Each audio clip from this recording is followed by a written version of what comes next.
Assalamualaikum warahmatullahi wabarakatuh.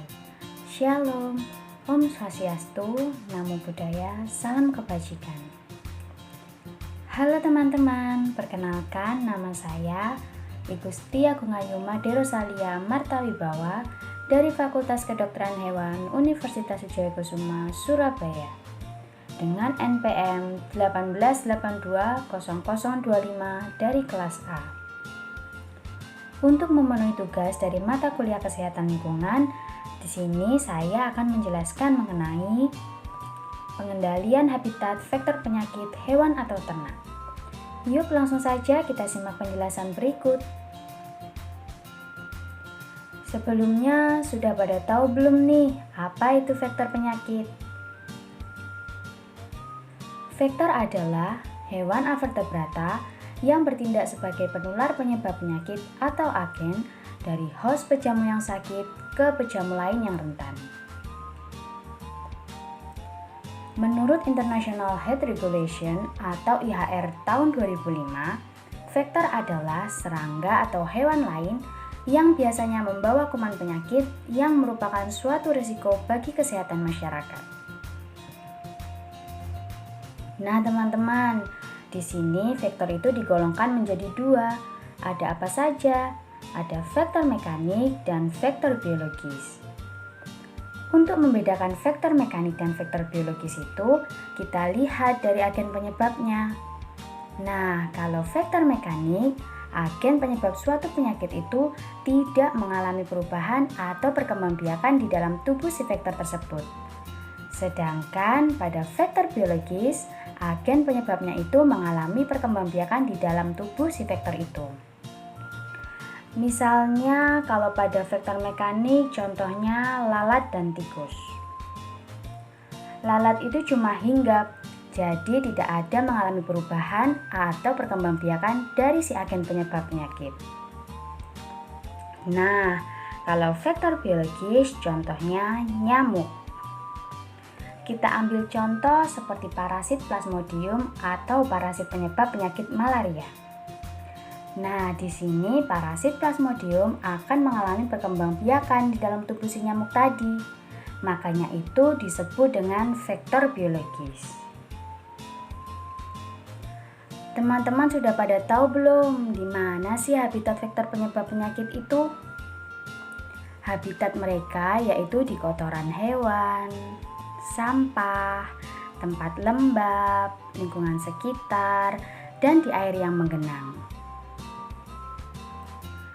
Kalian tahu nggak penyakit apa saja yang ditularkan melalui vektor? Berikut ada beberapa penyakit yang ditularkan melalui vektor. Yang pertama adalah penyakit trypanosomiasis atau yang biasa sering disebut dengan penyakit sura. Penyakit ini disebabkan oleh protozoa Trypanosoma evansi. Penularan penyakit ini terjadi secara mekanis dengan perantaraan lalat penghisap darah genus Tabanidae. Lalat jenis lain seperti Stomoxys, Leprosia, Chrysops, dan Hematobia, serta jenis arthropoda lain seperti kutu, pinjal, dan lain-lain dapat bertindak sebagai vektor. Yang kedua adalah penyakit antraks atau radang limpa. Penyebab penyakit ini adalah Bacillus anthracis. Nah, infeksi pada hewan dapat berasal dari tanah yang tercemar organisme atau kuman antraks. Selain hewan, lalat penghisap darah dapat menyebarkan penyakit atau kuman dari hewan ke manusia. Yang ketiga adalah penyakit BEF atau Bovine Ephemeral Fever atau sering disebut dengan demam 3 hari. Penyakit ini ditularkan oleh Culicoides sp atau serangga penghisap darah yang termasuk dalam famili Rhabdoviridae dan genus Ephemerovirus. Yang keempat adalah avian malaria. Penyakit ini adalah penyakit infeksi parasit yang disebabkan oleh Plasmodium. Penyakit ini dapat menular terutama pada ayam yang sekandang dengan nyamuk sebagai host pest intermediate-nya. Nyamuk seperti Culex sp dan Aedes sp dikenal sebagai penyebar penyakit malaria di ayam. Yang kelima adalah penyakit leptospirosis.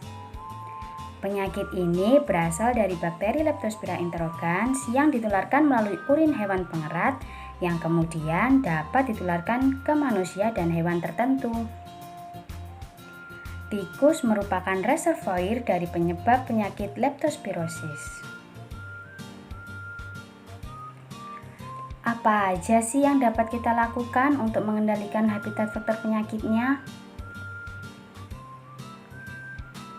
Kita bisa membuang sampah pada tempatnya, lalu sebisa mungkin jangan membuat genangan air. Seperti jika kita melihat ada air yang tidak terpakai di dalam tong, lebih baik kita buang. Selanjutnya, selalu mencuci tangan dengan benar dan selalu membersihkan lingkungan sekitar kita. Sekian penjelasan dari saya mengenai pengendalian habitat vektor penyakit hewan atau ternak. Semoga bermanfaat. Terima kasih.